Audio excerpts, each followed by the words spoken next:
আসছেন যখন তখনই উনি আসেন জয়ী হয়ে আসছেন, আর আসার পরে আপনি নিজেকে বলেন যে ভাই আপনি কেন, আপনার দোষ না, এটা হচ্ছে আমাদের পারিপার্শ্বিক দোষ। কি জানেন, আপনার রুমমেট দেখছেন গেছে ঠিক আছে, আমার দিয়ে কিছু বাইকে তো দেবো, ওষুধ শুরু করছে, ওষুধ দেশে ভালো করছে, এই কথাগুলা তারা বলে জানেন, তারা আসলে জানে না। আল্লাহ পাক কোরআনে কি বলছে, যে জানে এবং যে জানে না তার মধ্যে কখনো সমান হতে পারে না। কোরআনের আয়াতটা কে বলতে পারেন? হুজুরা একবার মনে আছে কেউ? যে জানে এবং যে জানে না, ইন্নী আমালু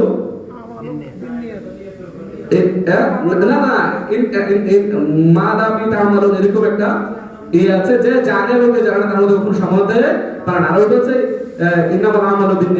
সকল কাজ নির্দেশীল। এদিকে যাচ্ছে, এদিকে গেলে আর আধা ঘন্টা কথা বলা যাবে, কারণ আলহামদুলিল্লাহ যারা এখানে হুজুর আছেন তাদের মতো আমি কিন্তু বুখারী, মিশকাত, ফিকা, হেদায়েতুন নাহ, উসুলুল শাস এগুলো পড়াই এই জায়গায় আসছি, ঠিক আছে? এবং আমি এই ডিএক্সএল বিজনেস করার আগে আপনারা শুনলে খুশি হবেন, আমি আরো বড় যে বিষয়টা রিসার্চ করছি এটা হালাল না হারাম। কারণ আমি একজন মাদ্রাসা ছাত্র, আমার বাবা একজন আলেম। যদি আমি এই বিজনেস হারাম ভাবে ইনকাম করি আমার দরকার নাই, রিসার্চ করে আমার অ্যাকর্ডিং টু মাই নলেজ আমি দেখলাম যে এটা সবচেয়ে হালাল বিজনেস। কারণ আমাকে এখন সম্পূর্ণ শক্তি দিয়ে, পরিশ্রম দিয়ে, মেধা দিয়ে, কষ্ট করে প্রোডাক্ট সেল করে ইনকাম করা লাগছে। আর ইসলাম বৈধতা দিছে ওই ব্যবসাকে যেই ব্যবসায় প্রোডাক্ট আছে, পণ্য বেচা কিনা। আমি কিন্তু অদৃশ্য কোনো কিছুর ব্যবসা করছি না, তো যার কারণে সম্পূর্ণ হালাল বিজনেস করছি। আলহামদুলিল্লাহ, সবাই বলেন আলহামদুলিল্লাহ। Good morning. এখন আসেন 2025 সাল, কয় সাল? 2025 সাল আপনার জীবনের চ্যালেঞ্জের সাল, চেঞ্জের সাল। কিসের সাল? চেঞ্জের সাল। আপনি নামক ব্যক্তিটা চাইলে 2025 সালে আপনার জীবনে আপনি চ্যালেঞ্জ নিয়ে চেঞ্জ করতে পারেন। ভাই বিলিভ মি, যদি আপনি চ্যালেঞ্জ না নেন কোনোদিন চেঞ্জ হবেন না। কি হবেন না? চেঞ্জ হবেন না। চ্যালেঞ্জ নিতে হবে যে 2025 সালে এট লিস্ট আমি ডিএক্সএল থেকে স্টার্ট ডেমো নেবো, 71% ইনকাম নেবো, এট লিস্ট 50,000 টাকা। মোশাররফ ভাই বলছে আমার 74,000 টাকা বোনাস, বেলাল ভাই বলছে আমার 10,000 টাকা বোনাস, ওয়াহিদ ভাই বলছে আমার 10,000 টাকা বোনাস। আমার এত দরকার নাই, এট লিস্ট 50,000 টাকা নেক্সট থেকে ইনকাম আসলেই চলবে।